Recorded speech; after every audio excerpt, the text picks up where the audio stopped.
Good evening. I'm Spot On Weather Meteorologist Matthew Euler, and tonight we're going to move in to video number 5 of the Summer Weather Video Training Series. And this video tonight is going to be on how do clouds form? So how do the clouds that we see in the sky, how do those clouds actually form? It's real interesting when you get to the nuts and bolts of how this happens in the atmosphere. Generally, if I have 3 different cloud types here on the title slide tonight, the image on the left is showing you those cauliflower shaped type clouds known as cumulus, and those happen quite frequently in the warmer season in the summer months as you have rising air motion, convective updrafts or air currents. The middle picture showing you an image of a middle level alto cumulus cloud. These clouds occur generally in the mid-levels of the atmosphere above 10,000 feet, basically between 10 and 20,000 feet. And then the image on the right shows a wispy cirrus cloud, a high cloud composed entirely of ice crystals. So it doesn't matter what shape of cloud we're talking about or what level of the atmosphere these form. Clouds do develop, and they are caused by certain mechanisms that we're going to go over tonight into the training here, video number 5. So let's go ahead and get started now. So the first thing we want to talk about is clouds generally form when the atmosphere is saturated. And what does that term saturation mean? This generally occurs when the air is holding the maximum amount of water vapor possible at a specific temperature. A warmer air tends to hold more moisture than colder air. And the important thing here to remember when we talk about clouds forming in the sky, we need some sort of rising air motion. As the air rises, it's going to cool, and as that temperature cools, it eventually becomes equal to the dew point temperature. So if I were to abbreviate, the T standing for the air temperature and T with a little d next to it, that's my dew point temperature. When they're the same value, we have what's known as saturation in the atmosphere. The specific humidity is equal to the saturation specific humidity, and also the relative humidity is at 100%. And we're most familiar with relative humidity. We are somewhat familiar with the dew point temperature. And that's just from the general weather forecast you see on TV. But these are the general conditions you need for clouds to form. You have to get the air to be saturated. As air rises, it cools. As the air cools, it cannot hold as much moisture or water vapor, so that water vapor will then condense out into the form of clouds that we are familiar with seeing every day. Now, saturation, this is a state of equilibrium. Like many other processes in the atmosphere, equilibrium is involved. And nature is always seeking out some form of balance. Water is constantly evaporating and condensing. This is the process of saturation. If you were to boil a pot of water over the stove, once the water got to the boiling point, some of the water molecules would be warm enough and have enough kinetic energy or energy of motion that they would literally break free and evaporate from a boiling liquid to the overlying water vapor over the pan. All right. And just as you have one of the water vapor or water droplets evaporating, you have water vapor condensing back out and going back into the pan. And I'll show you an image here about what equilibrium means. Here I have a graphic here on the next slide. But overall, the amount of water vapor molecules in the air is constant during saturation. But the actual molecules are constantly changing their phase or their state of matter. If I were to look at an actual drawing to really demonstrate what saturation is, again, imagine the water is boiling in a pot or a pan on a stove. You have a lot of liquid water molecules initially in the pan. Once the heating process occurs, these water molecules acquire enough energy of motion or kinetic energy due to that heating. And imagine each one of these circular shapes as a molecule. So we have liquid water molecules on the left. We have one of the water vapor molecules rising above the water surface, becoming a water vapor molecule. But on the other side of the pan, we have a water vapor molecule returning back to the surface as a liquid. So it's a case of, I have saturation, yes, and I have one molecule leaving, but I have another molecule returning. So a one-for-one exchange, if you will, and that is saturation. We have an equilibrium situation on our hands. Now, in the atmosphere, very important when we talk about clouds, we have something in the air that's known as cloud condensation nuclei. They're abbreviated CCN, and they are necessary for water vapor to convert to a liquid. Let me give you some examples of CCN, cloud condensation nuclei. Cloud condensation nuclei, first of all, are particles on which water vapor condenses to form water droplets. This is very important because we know that water droplets, they generally tend to make up a cloud. Now, there's a lot of possible cloud condensation nuclei. Here's an example. Out over the ocean, the wind is blowing, transferring the energy from the atmosphere to the water. Wind blows across the water surface. It's going to eventually result in some waves building up in height. And as those waves break, some of the salt from the ocean is going to be carried up above the water surface. So a salt particle above the ocean is an example of cloud condensation nuclei. Clay, any kind of pollutant actually acts as a cloud condensation nuclei for water vapor to condense upon and form water droplets. There's a lot of different cloud condensation nuclei, dry ice. So here's the other thing. The other thing I need to mention is if the atmosphere were perfectly 100% clean, has no impurities of all, whether it be a volcanic eruption kicking up a bunch of gases or material into the atmosphere is another example. A volcanic eruption ejects a lot of material which act as cloud condensation nuclei. But if I had a completely pure, pollution-free, no dust, nothing in the air for water vapor to condense upon, we would not have clouds. So we need some sort of particle known as cloud condensation nuclei for water to attach itself to. Now the most effective particles are what's termed hygroscopic, which all that means, it's a fancy way to say that those particles are water attracting. So if the cloud condensation nuclei, those particles of dirt and dust and ash, if those are water soluble, the resulting water droplet is not pure water but a solution. So whenever I have water vapor attracting to these cloud condensation nuclei, I form a solution. Now the concentration of that solution, the mass of the cloud condensation nuclei to the volume of the water in the droplet itself, is going to depend upon the size of the CCN and the amount of water vapor which is condensed onto it. And we'll keep going through this process. Let's talk about how these cloud droplets grow. First of all, the initiation and growth of cloud droplets.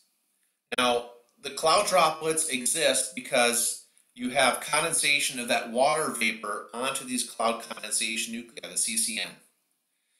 Cloud droplets continue to grow by water vapor condensing onto the droplet.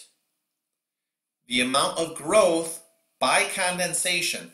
Now condensation, really quick explanation, it's a conversion from a water vapor, a gas, to a liquid. And the amount of growth by that process from a water vapor gas to a liquid, condensation, is governed by the difference in saturation vapor pressures between the droplet and its surrounding environment. So, as I mentioned in previous training videos in the summer series, there is a difference between pressure, whether we're talking at the Earth's surface with high and low pressure systems, where we're talking about height differences in upper levels of the atmosphere. Everything moves from higher toward lower. There's no exception as far as the growth of cloud droplets. It's the same thing. We have what's known as saturation vapor pressures when we talk about cloud droplets. We have to compare that vapor pressure difference between the droplet itself and its surrounding environment. So if I were to look at the cloud droplet growth by condensation, I have a main cloud droplet, and then I have these water vapor molecules represented by the small little circles. So my big blue circular area is the cloud droplet itself. This cloud droplet will grow larger and larger as I have water vapor molecules, as indicated by the arrows, attaching themselves to the cloud droplet. So my cloud droplet is growing more and more by the process of condensation. We're going from a water vapor molecule, it's attaching itself to the cloud droplet. It's also in the process, it's turning into a liquid. Okay?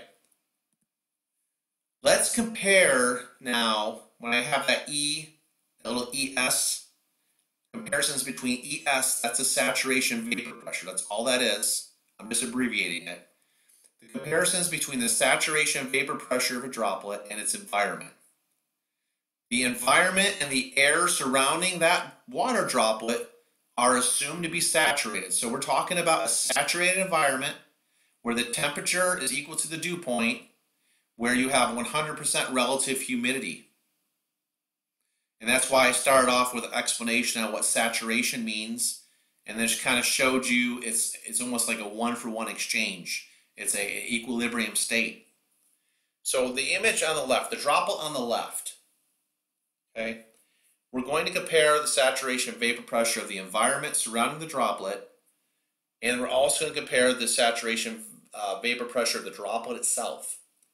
So, in the case on the left, I have the saturation vapor pressure being greater or higher than the droplet saturation vapor pressure. Remember, I mentioned that everything works in the atmosphere from higher toward lower. So if my saturation vapor pressure of the environment surrounding that droplet on the left, if that is greater than the droplet's vapor pressure itself, you are going to have growth by condensation. You're going to have the water vapor droplets attaching themselves to the current water droplet and growing. The image on the right, what happens on the image on the right? I now have the opposite. I have a case where I have a water droplet, all right, and I'm comparing, again, ES is saturation vapor pressure.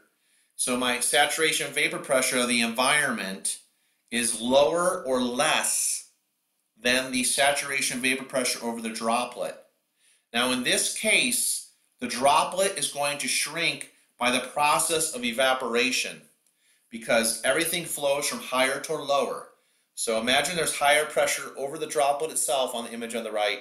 The environmental saturation vapor pressure is lower. So therefore my flow is going to go from the droplet to the environment. So the droplet will eventually shrink by evaporation. And this is where the image on the right is a case where it's not favorable for cloud formation because you have dry air, and we'll get more into that in a bit in the training. So the air immediately surrounding all the droplets is said to be saturated. Now we're assuming that there's saturation between the environment and the droplet. Each droplet is going to have a different saturation vapor pressure based upon its concentration, right? So breaking this down further now for the cloud droplet growth, each cloud droplet or water droplet is going to have a different saturation vapor pressure. And this is going to be based on two things.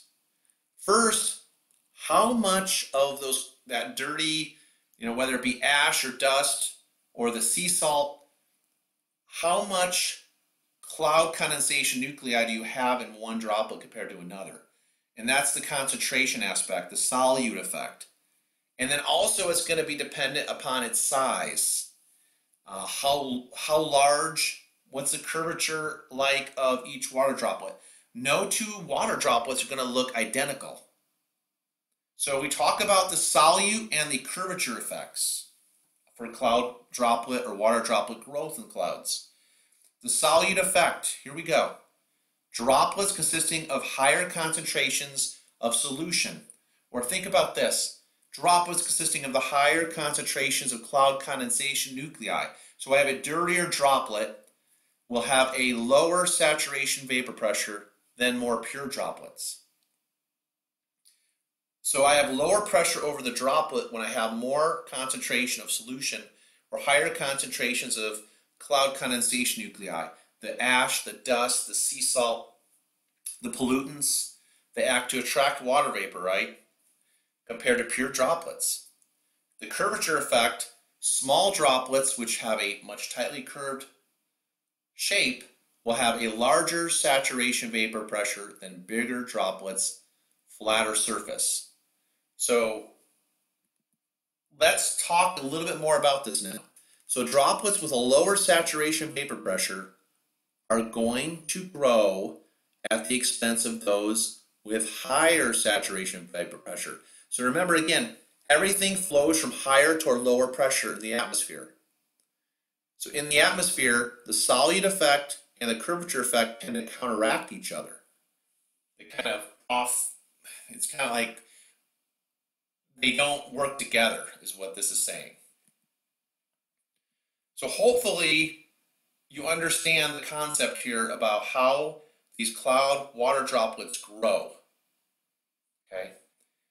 We used to have a saying that says big and dirty always wins. Bigger droplets grow at the expense of smaller droplets because no two droplets are going to be the same size in the cloud. There's a lot of motion with the upper level winds up in the clouds. There could be vertical air currents, could be horizontal motion as well. So the bigger droplets are going to grow at the expense of the smaller droplets. And then the dirtier droplets, which have higher concentrations of solution at the center, those will grow at the expense of the more pure droplets. Hopefully that makes sense to everybody.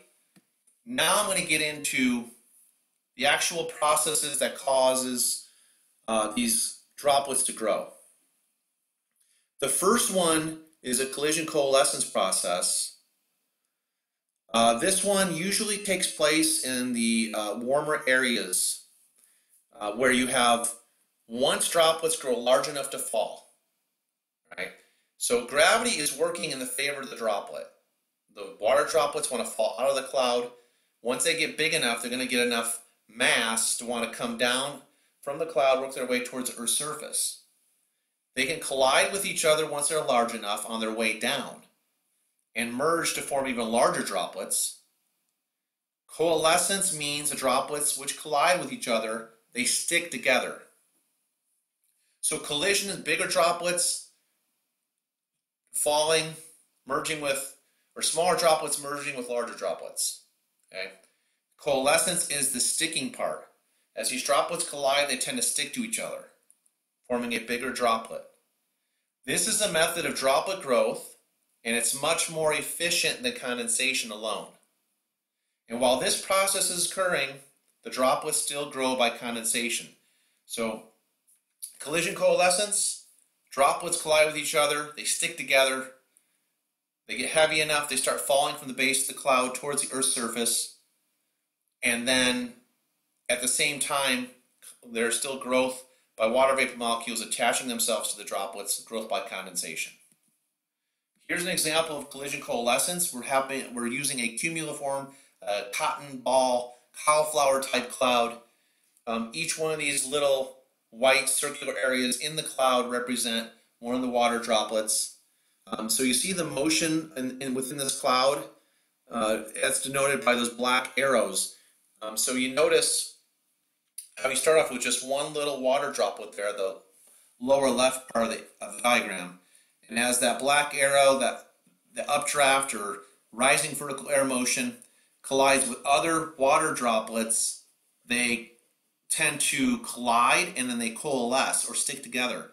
So I start off with one water droplet there in the lower left-hand part of the cloud, and then I end up having four, and then you see how my up and down motion continues within the cloud. Eventually they clump together, these droplets, they're heavy enough, they fall from the base of the cloud, reach the Earth's surface as rain, or any form of precip.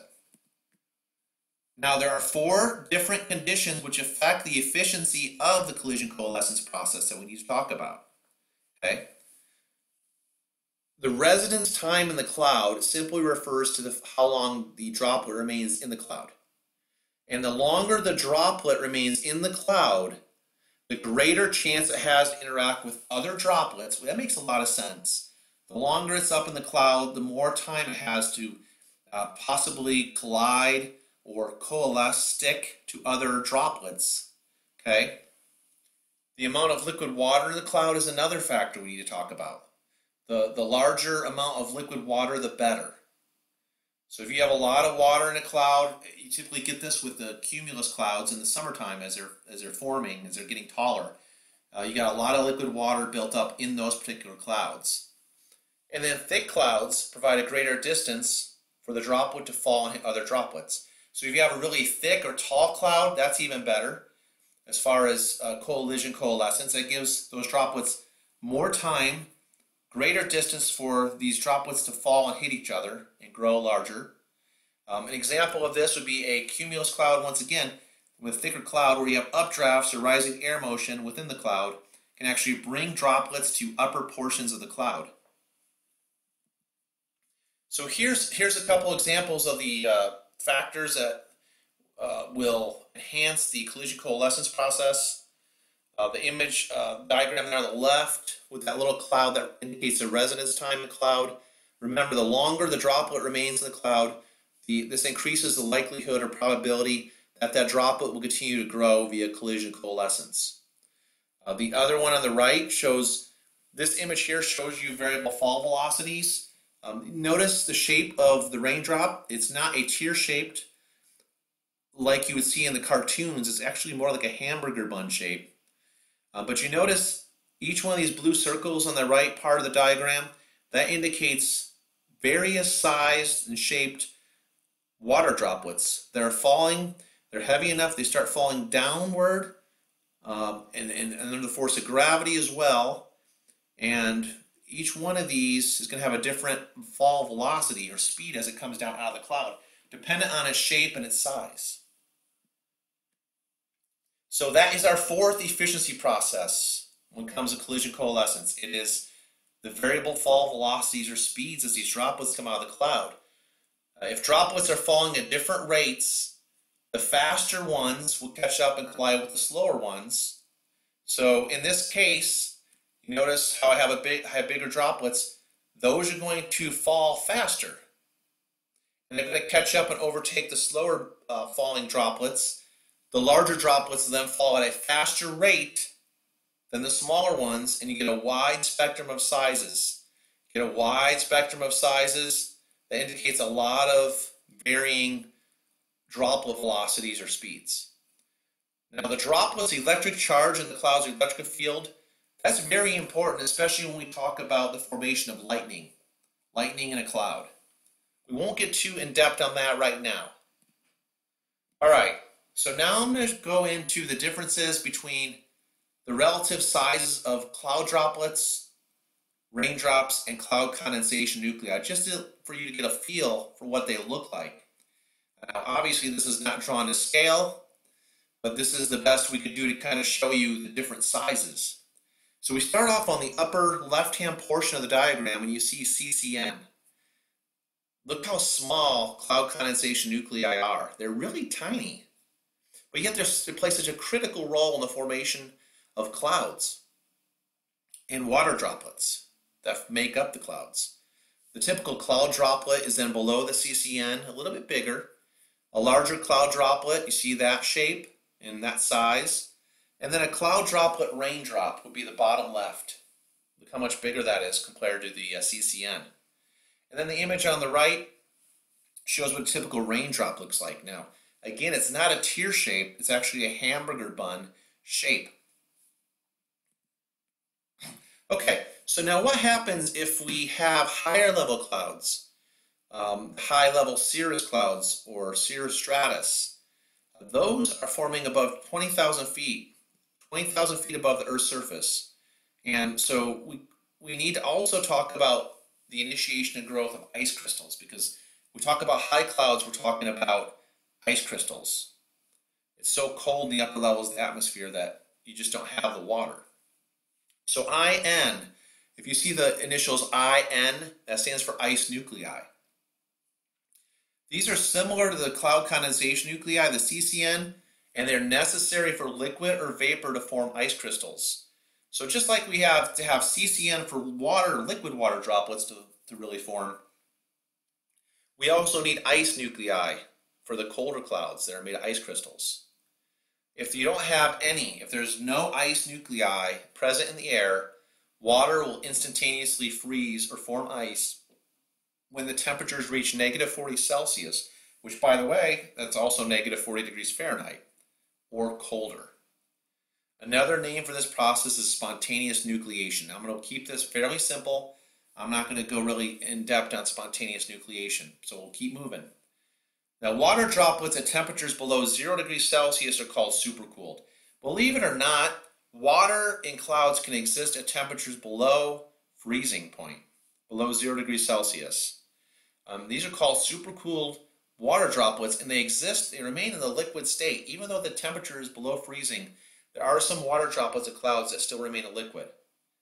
Now, if these supercooled water droplets, let's say I have this liquid supercooled water droplet falling out of a upper level, middle level cloud, higher middle level cloud, as it comes down, and if it encounters ice crystal, they will automatically freeze in the ice crystal.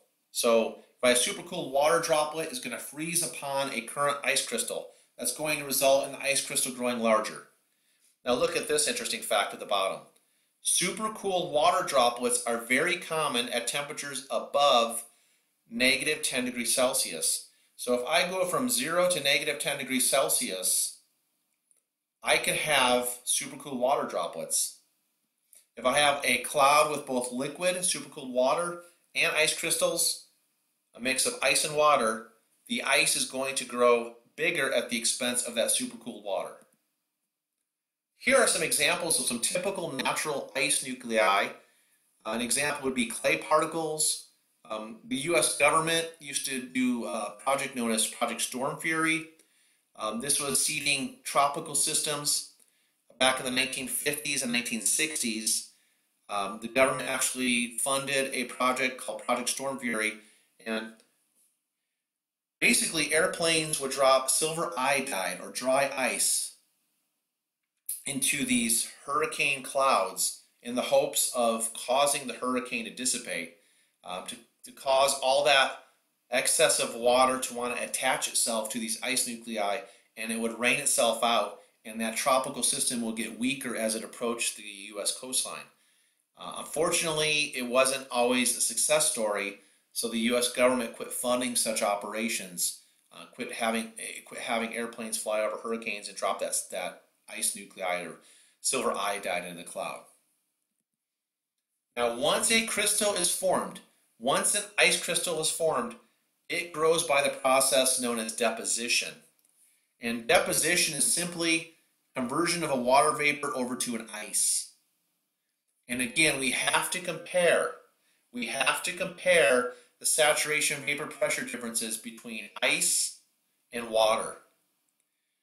Saturation vapor pressure over ice is going to be lower than that over water. So in other words, my saturation vapor pressure is higher over the water, lower over the ice.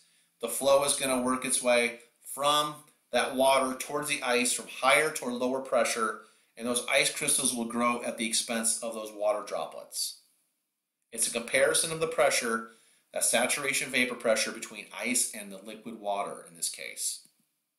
And here is the diagram to show how this happens. You have an existing ice crystal.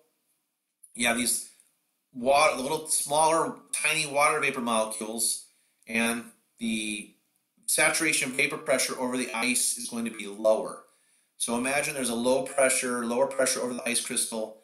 There's higher pressure over the water vapor molecules, those little blue circles. So the water vapor molecules are going to basically move toward the ice crystal, and that's going to cause the ice crystal to grow larger by a process known as deposition. Again, deposition, you're basically converting from a vapor to an ice without going through a liquid state. You're going directly from a water vapor gas to an ice. that's causing the ice crystal to grow larger. If I have the interaction of cloud droplets and ice crystals together, the case on the left, I have a shrinking by evaporation situation, okay? And on the image on the right, I have an ice crystal that's growing by deposition. Again, keep in mind it's due to the differences in the vapor pressure.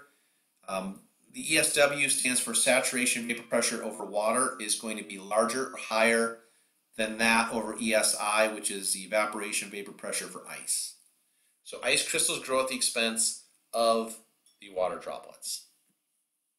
Now, once that ice crystal grows large enough, it's going to undergo a process similar to what we talked about with collision coalescence. That crystal can collide with other cloud droplets, and if the cloud is colder than 0 degrees Celsius, below the freezing point, the droplets will freeze on contact with ice crystals, and that's called riming. That's a very bad situation for an aircraft. If an airplane is flying through a cloud and you have this rapid growth of the ice crystals or ice at the expense of the other supercooled water droplets, that can cause a lot of ice on the wings of the airplanes. The icing on the wings of airplanes is not a good thing because it affects the aerodynamics or the ability of the plane to fly properly. And it can actually weight the plane down and cause that plane to actually crash.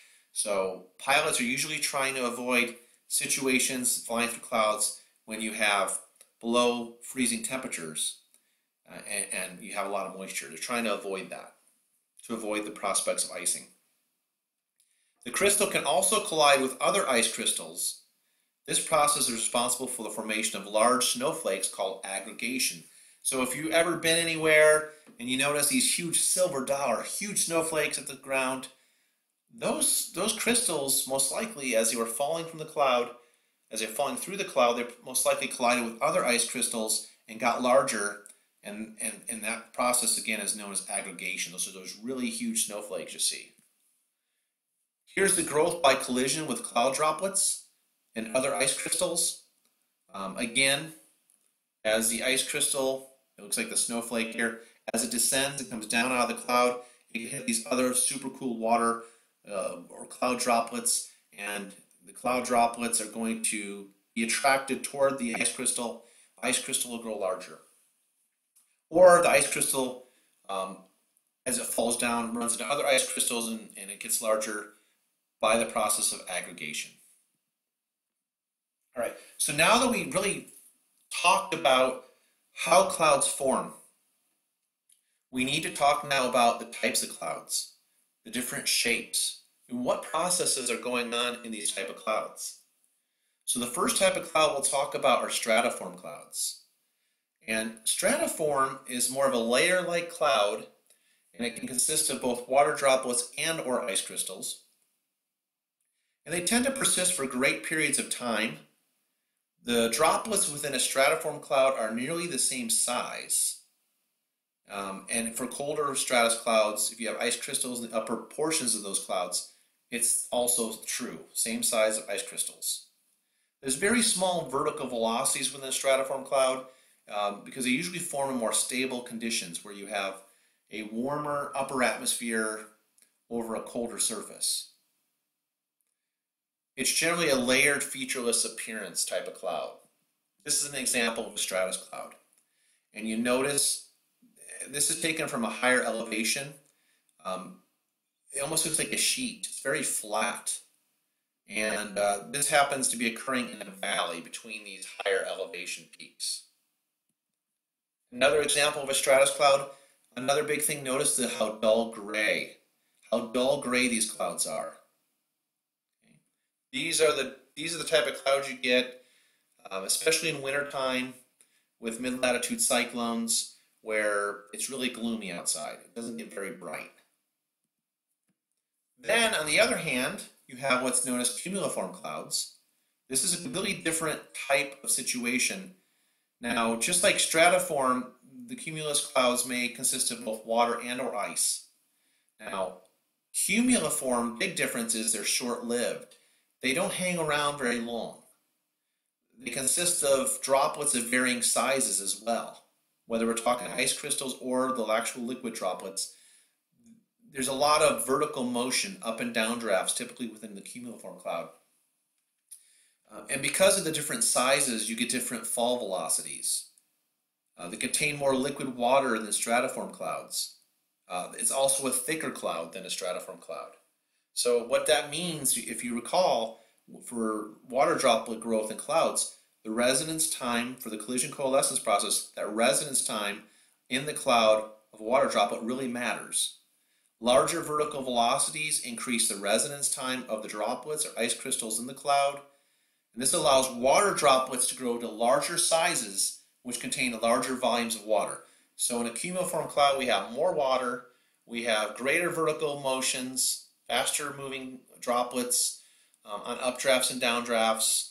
We have a longer residence time in the cloud. That's going to result in a much greater probability of collision coalescence occurring, the droplets colliding with each other or sticking to each other and then getting larger and eventually falling to the Earth's surface as rain. And again, cumuliform clouds have a more rugged cauliflower-looking appearance. Here's an example of a cumuliform cloud. This particular image here shows you what's known as an L1 type cloud, or cumulus humilis, also known as fair weather cumulus. Not much vertical growth. These are fairly flat cumulus clouds. That indicates more of a stable atmosphere, by the way.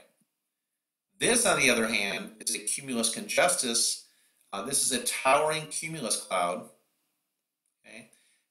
There's a lot of instability in the atmosphere, a lot of rising air motions, much stronger vertical velocities, much stronger updrafts, much more as far as moisture in this cloud, which again is going to promote the water droplets to continue to grow via the collision coalescence process.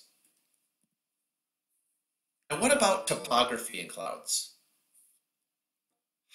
When I say topography, I'm referring to mountains, mountainous areas. We all know that the Earth's surface is not just one flat landmass. We have mountains out west in the western U.S. We have the Appalachian Mountains in the east. So special type of clouds tend to form around mountains because you have the stronger wind that's blowing up against the mountains. As that wind hits up against the mountain, it's got to go somewhere. The wind cannot blow through the mountain, so it tends to cause rising air on the windward side of the mountain. As the air rises, it cools, condenses, and it forms various types of interesting clouds around mountains. These are known as orographic clouds, and some of these are very dangerous to aviation, to anybody flying a plane. First of all, orographic clouds, they form due to forced lift up a mountain. As the wind comes in, it blows up against the mountain slope. The air rises as a result. As that wind tries to blow up and over the top of the mountain. So you get cooling and condensation. You get the cloud to form on the windward side typically.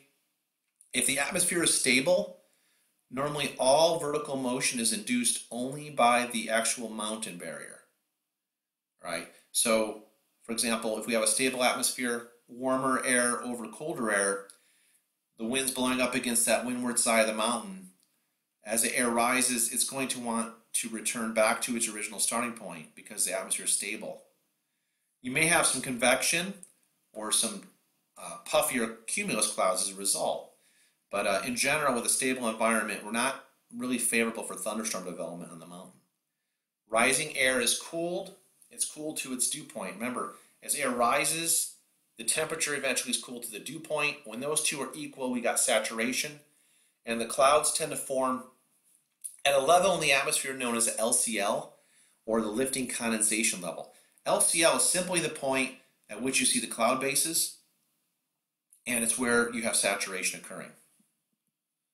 As air flows over the mountain, down the leeward side or the other side of the mountain, so once that air gets up to the mountain top and starts pouring down the other side of the mountain, you have something known as adiabatic warming.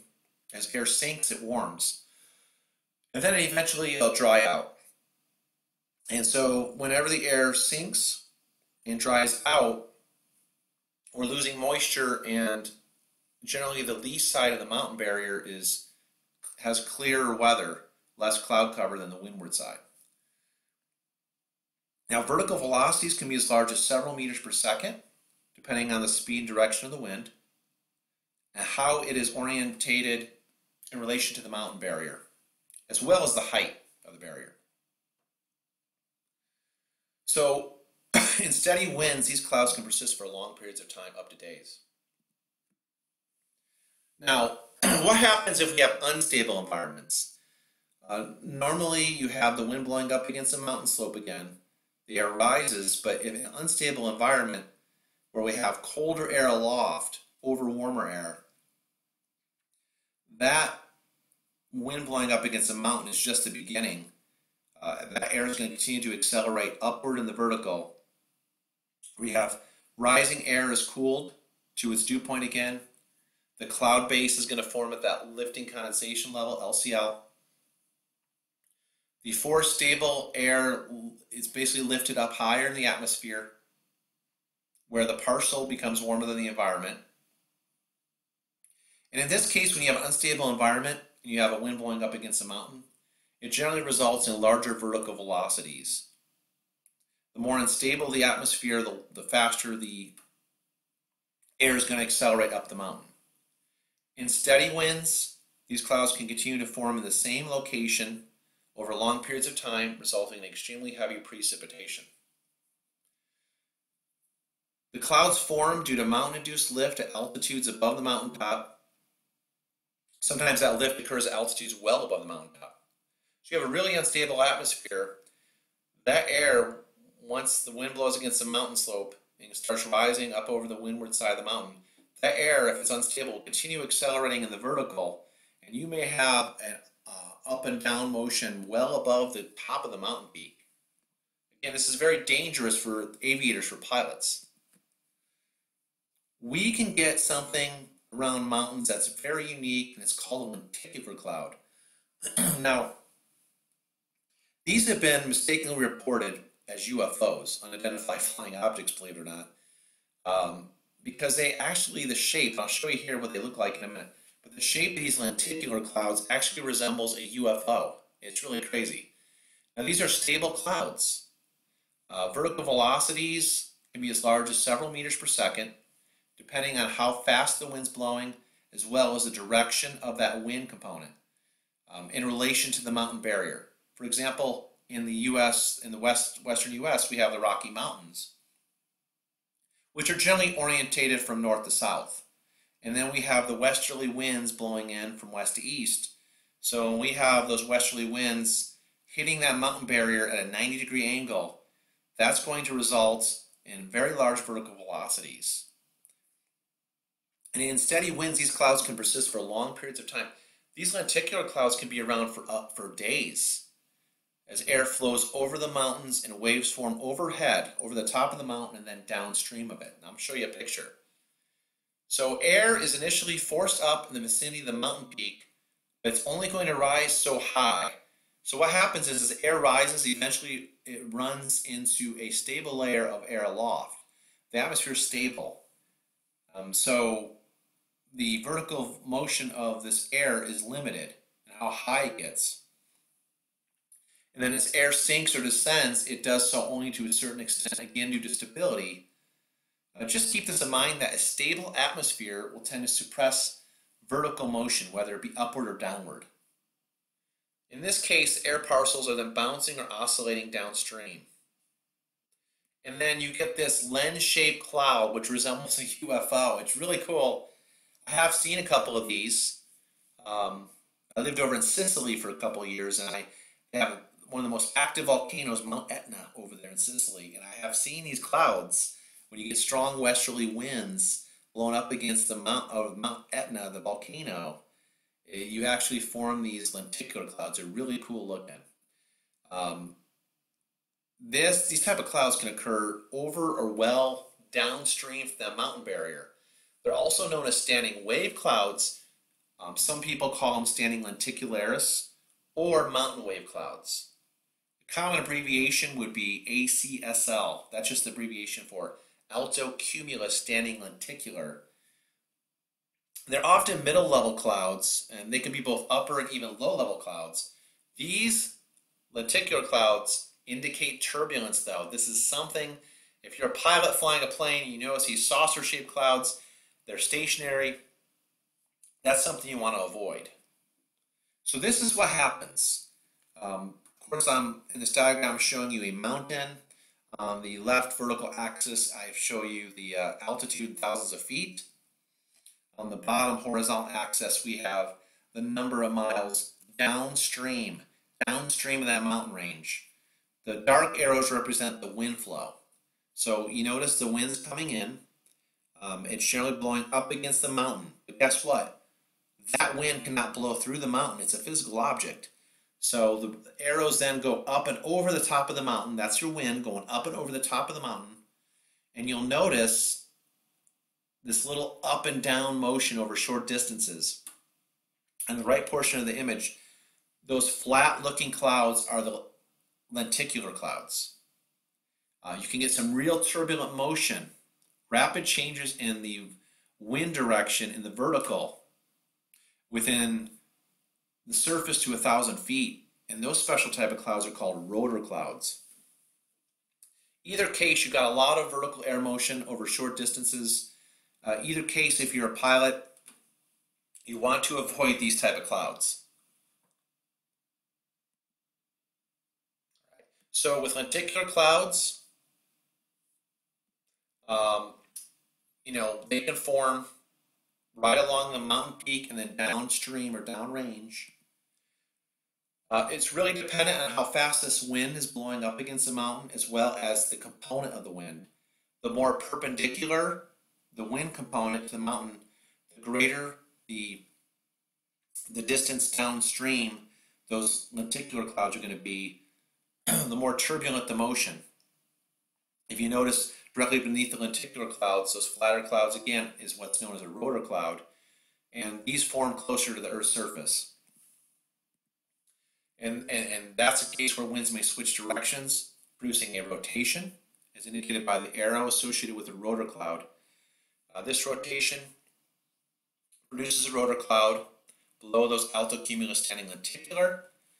When you see altocumulus standing lenticular, for example, in the lee of the Rocky Mountains, that's going to be indicative of severe downslope wind events.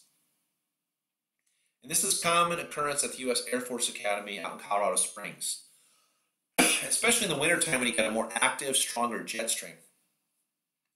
You get much stronger winds in the upper atmosphere blowing up against the Rocky Mountains in the wintertime. Right?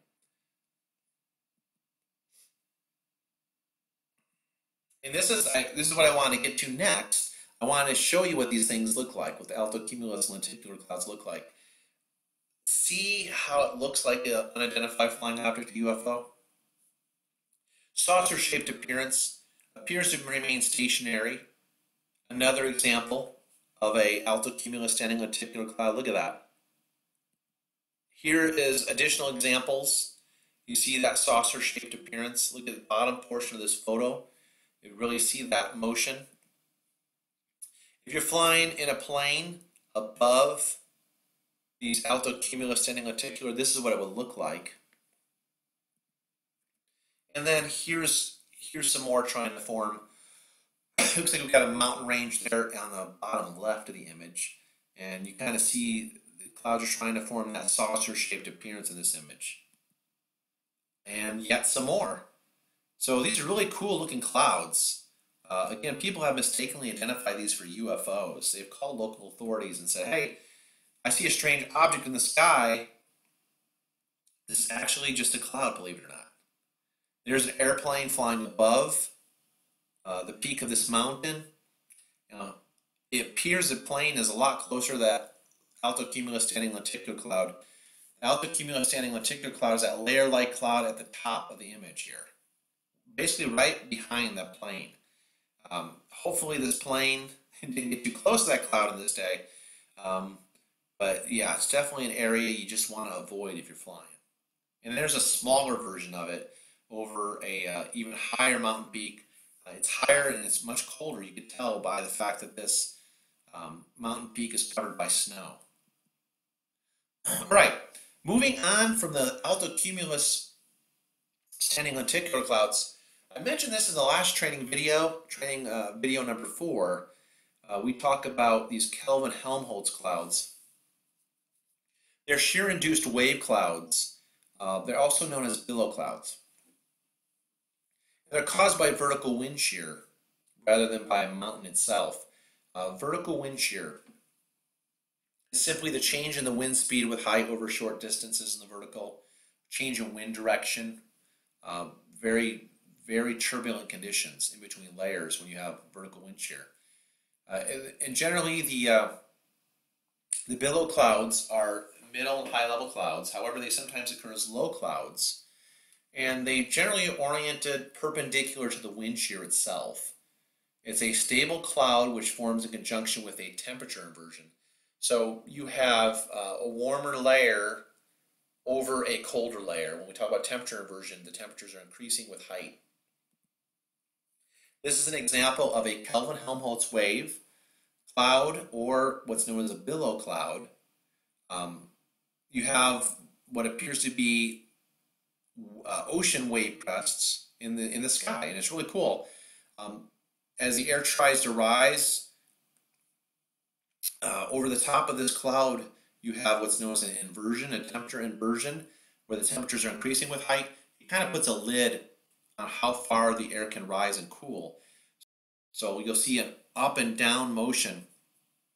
These wave crests are occurring where the air is rising, and then you see how there's a little blue space in between the wave crests, and that's the area where the air is sinking.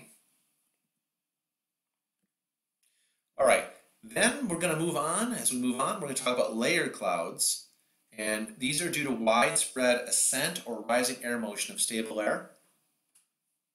And these are associated more with the development of fronts and cyclones. So you usually have stratiform clouds in stable conditions where you have a warmer temperature layer over a colder layer, and generally you get, this is associated with cyclones in the wintertime. So you have a very large horizontal area covered by rising air motion. And then in summertime you have what's known as convective clouds, or those puffy cumulus clouds that we normally see. This occurs when convection or rising air currents form when an air parcel becomes warmer and less dense than surrounding air.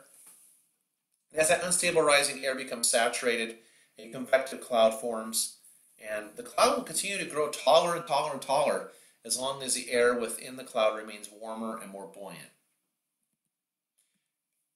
For a convective cloud, this is the general motion. You generally have warmer rising air. See the arrows point upward. That will eventually, the air will cool, condense, get saturation, and then on the outer edge of the clouds. So have you ever wondered, if you looked up at a summer sky and you ever notice that there's blue clear areas in between those clouds? That's the areas where the air is actually sinking. You have cooler sinking air around this cumulus cloud. You have the warm rising air in the middle, forming, the condensation in the cloud itself. Those areas of blue sky in between the cumulus clouds are actually areas where the air is sinking in between the clouds. Here is an example of the cumulonimbus cloud. This is your typical thunderstorm cloud. Cumulonimbus, cumulo meaning heap or very puffy, nimbus meaning rain producing. Cumulonimbus is our thunderstorm clouds that produce the lightning, the heavy rain, gusty winds that we're most familiar with. Now, we have a case where the air motion, if the air motion is downward on the outside of the cloud, you have sinking air motion. Just keep in mind, when we have a convective circulation with a cumulus cloud, the cooler air slowly, it's heavier, the cooler air from aloft descends around the cloud, forming that clearing. Dry air entrainment is something else, where you have dry air on the outside of the cloud that mixes within the cloud. And when you have dry air entrainment, it causes the cumulus clouds, the edges, to appear sharp. It also causes subsidence or sinking air motion, and then evaporative cooling of that dry air. So in other words, if I throw any kind of dry air into a cloud, it's going to result in a loss of moisture, and that cloud is going to shrink over time. Here's an example of dry air entrainment and a diagram showing that the drier air is getting forced into this particular cloud, and as that dry air gets into that moisture air in the cloud, evaporation occurs, where we go from a liquid state to a water vapor. So we lose a good portion of this cloud if we have a lot of dry air. Dry air entrainment is a very big factor in severe thunderstorm forecasting on the plains, out in the plain states. If you have too much dry air, it's going to choke off your updrafts, and you might be predicting a very active weather day if you're a storm chaser. But if you have too much dry air entrainment, too much dry air being thrown into these towering cumulus clouds, it's going to dissipate the cloud. It's not a favorable condition for cloud development. All right, and then we talk about vertical extent or the thickness of the cloud. It's really going to be dependent on the atmospheric stability. Will the air parcel or the air within that cloud want to continue to rise? Do I have colder air over a warmer air layer? That's going to promote vertical rising air motion, as well as the moisture content of the air. That's very important to determine how thick or how tall that cloud gets. Convective clouds or cumuliform clouds are produced from several different lifting mechanisms. When the sun comes out during the day in the summertime, it generally tends to result in surface heating. Or you have a case where you have colder air moving over a warmer surface, such as a warmer lake or warmer body of water. That's going to result in air parcels as well. Any kind of difference in heating. As I mentioned before in previous videos, land and water heat at different rates. Generally, land heats much more efficiently and quickly as compared to water. Land's going to heat much more efficiently. And as a result, you can get the development of a sea breeze during the day, and that temperature difference between the water and the land could be enough to result in thunderstorms and rising air motion during the summertime. It happens quite frequently along the Gulf of Mexico, the Gulf Coast states. Other ways we can get some convective clouds to form. Cold front. This happens quite frequently, especially during transition seasons, springtime, even into the fall, into Dixie Alley in Mississippi, Alabama, down the deep south in the late fall. You can get some pretty strong cold fronts coming in. And that warm, moist air is going to be forced upward. As the air is forced upward, it's going to result in cooling and condensation and vertically growing clouds, vertically growing cumuliform clouds. And your sequence may go from a regular puffy cumulus. If the more moist air continues to get forced up by the cold front, could turn into towering cumulus, the TCU, and then eventually CB or cumulonimbus, the thunderstorm cloud. Other methods, the air can be forced to rise. When we talk about convective clouds, warm fronts, where we have warm, moist, and stable air rising up over colder air at the surface. You get some cumulus clouds to form. And you could have a major sheet of stratiform or layer-like clouds and maybe have these embedded little puffy clouds within that sheet-like layer. Also mountains, topography. And when I mention the word topography, I'm talking about mountainous areas. Mountains can force the air up. Here's another example of a cloud. This one looks more stratiform-like, more layer-like. What I wanted to show you here is there are a little differences on the horizon, the bottom of the image here. There is a little bit of cumuliform development trying to get going, but generally this is a very layer-like cloud. This might be something you'd find along the cold front. The reason I say that is there's a very sharp edge to the cloud. You notice the clearing on the left part of the image. It's almost as if this is that leading cloud system associated out ahead of a cold front, and the clearing is right behind the cold front. Just remember, stability in cloud development, that's very important in the atmosphere. That determines a lot of the shapes of the clouds. Stable clouds are generally layer-like or flat. They don't grow tall, cover large portions of the sky. Vertical velocities are very low. When it comes to stable clouds, stratiform clouds, layer-like clouds. A large-scale rising air motion. Think middle latitude cyclones. Get a lot of stable clouds in the wintertime. And then the image on the right shows an unstable cloud. And look how much taller that has grown compared to the stable cloud on the left. When we have unstable clouds, think about large vertical velocities. So a lot of updrafts, downdrafts, atmosphere is unstable, colder air over warmer air at the surface. And these typically result in much heavier precipitation. And that precip tends to start and stop rather quickly. And I'm going to end this training today with a discussion of fog. What is fog? It's just simply a cloud with its base at the Earth's surface. It consists of small droplets suspended in the air. And most fog is associated with stable atmospheres, warmer over colder layers. You have different types of fog. First one we'll talk about is fogs formed by cooling, which would be a radiation fog. Now, radiational fog forms over land, and it's due to the radiational cooling of the Earth's surface at night. So once the sun sets, the Earth's surface is trying to send out this long wave radiation. The Earth's surface is trying to cool off after sunset. As the air cools to its dew point temperature, saturation occurs. And eventually you get a little bit of a light wind, gradual mixing transports the cooling effects to higher levels. Some examples of radiation fog. Again, think radiation fog is over land only. Valley fog is an example, as cooler air drains downhill from the mountains into the valley at night. Again, the conditions that are favorable for radiation fog are nights with clear skies, drier air aloft, and lighter winds. You don't want strong winds in this case, because that's going to result in a lot of mixing of the air mass. Advection fog is when you have, typically forms over water with advection fog, and it occurs when you have a warm, moist air mass moving over a colder surface. So think coastal fog or sea fog. There's some very thick advection fogs in the winter down along the Florida Panhandle, around the Pensacola area. I've witnessed this living down there for a few years. That fog gets really thick in December in the wintertime.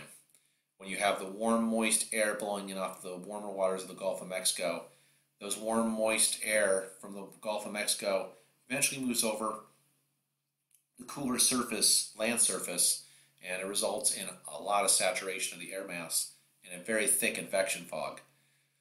I've also seen this type of fog over the Bering Sea in the summertime, as southerly winds carry maritime tropical air over a much cooler water surface. Upslope fog, just as it says, this is a type of fog that forms in the mountains as air is cooled as it rises on the windward side, moves up that barrier, occurs in a stable environment. And then evaporation fogs. Evaporation fog occurs with cold air moving over a warmer moisture source. I've seen this one out over the western Atlantic with a really cold air mass moving over the Gulf Stream. It's a very interesting thing to see. It almost looks like you have this smoke coming in off the water, and that's actually steam fog. You have colder air moving over that warmer water surface. It's an unstable situation. That's in a case of evaporation fog. And then frontal fog is when warm rain falls through a cold layer. You have warmer rain falling through a colder layer at the surface. The rain evaporates until the air becomes saturated and a fog forms. And frontal fog, it typically occurs out ahead of warm fronts in a stable air mass. So here are your 5 types of fog. Again, fog forms in a stable air mass in general. Typically you have warmer temperatures over colder temperatures. Radiation fog, it occurs on clear nights with light winds over land masses. The advection fog forms over water surfaces with warm, moist air moving over a cooler water body. You also get advection fog over the Florida Panhandle in the wintertime, the Panhandle area, because you got that warm, moist southerly wind blowing over the colder landmass. Results in some very thick fogs around the Pensacola area in the wintertime. Upslope fog occurs when you have air rising up the slopes of a mountain As air rises, it cools, and that saturation occurs. Evaporation fog occurs when you have colder air moving over a warmer water surface. And then frontal fog occurs when you have warmer rain falling from the cloud into a colder, drier layer. This tends to moisten up the lower levels of the atmosphere, resulting in saturation of fog. And then finally, we talk about dissipation of clouds. I started this training tonight by talking about what is favorable for cloud formation. But what about cloud dissipation? If we get any kind of evaporation process, we're evaporating liquid water droplets into a water vapor. Also sublimation of ice crystals, if I'm talking about ice crystal clouds. That's sublimation is basically the process where we go from a solid to a gas or a vapor without going through a liquid state. So two main mechanisms for dissipation of clouds would be a decreasing moisture, where you have precip falling out of the cloud. Sometimes you hear people refer to this as cloud raining itself out, as well as dry air entrainment. Like I mentioned that earlier, drier air getting brought into an actual cloud. And here are the diagrams of the two conditions that really will work to evaporate moisture and ultimately evaporate a cloud or dissipate a cloud. The image on the left showing you the air saturated within the cloud.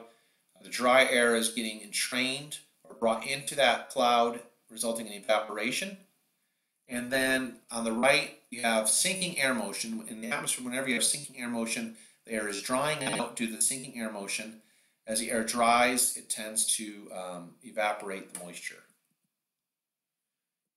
So if I increase the air temperature through that sinking air motion, warming from below in a stable atmosphere, and a lack of continued saturated air parcel ascent, if I don't have any lifting mechanism, or I'm increasing my atmospheric stability, that's not going to be favorable for cloud formation as well. All right, that wraps things up tonight on video number 5. Video number 5 tonight on how clouds form. I certainly hope you've enjoyed this presentation. Just wanted to briefly cover at the end of this video. We got a lot more material, a lot more exciting material to cover over the course of this summer weather video training series. Next video, video number 6, is going to be on atmospheric waves, and that's going to be broken down to 2 parts, real interesting. Video 7 will be on kinematic processes. It'll be a 2-part series. Kinematic meaning upper level divergence. That really gets into how storms really develop. Video number 8 will be on analyzing vertical air motions. We'll talk about vorticity and temperature advection. We'll move into video 9 on climatic controls and air masses. Video 10 will move into frontal systems. Then video 11 will be evolution of mid-latitude weather systems, which greatly impact us living in the United States. Then we'll move on to the modification to large-scale circulation patterns of video 12. Video 13, we'll take a look at cloud types and precipitation types. Video 14, global circulation, and so much more. So much more on this weather video training series. Wind forces, we'll talk about severe weather, especially with thunderstorms, tornadoes, and then we'll also get into non-convective severe weather, which would be just major storm systems outside of thunderstorms. Tropical weather, we'll talk about tropical weather, about hurricanes, and we'll even delve into the outer space world. We'll look at space weather and its impacts on Earth. And finally, we will conclude in video 20 on the ocean circulation patterns. The ocean currents play a huge role in heat transfer across the globe. All right, that wraps things up tonight. Spot on weather. Thank you for watching this video. Certainly appreciate it. We certainly hope you have a great evening, everyone. Take care. Hope you enjoyed the video. Spot on weather. If we're not spot on, we're not doing it right. Until next time, have a good one.